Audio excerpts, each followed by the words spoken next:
Now at this point, the homeowners have made a lot of decisions and they have a pretty good idea of what this kitchen will look like once we complete all of the work. But if you're not at that point yet, here's a few ideas of some of the trends that are real popular these days. You know what's hot in remodeling kitchens nowadays is a trend towards mixed cabinetry. I think you can see it in our kitchen here. We've used a dark cherry, we've used a maple praline, and we've used a painted white maple. And all together, those give a kitchen a very friendly and warm look.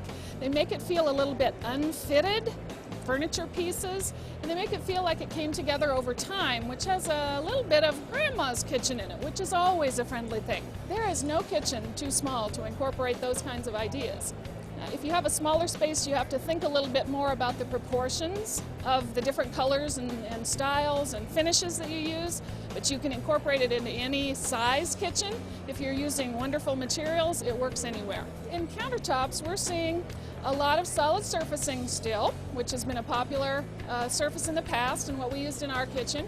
We're seeing, of course, a lot of granite. I think a lot of people think, if I have a granite countertop, I've got an upscale kitchen, and it does lend that nice earthy feel. The feel of stone is a good solid, has a lot of heft and good feel to it.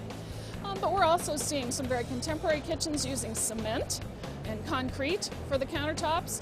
And we have a real mixture of surfaces that we see. It depends on the colors and other surfaces and cabinetry used in the kitchen.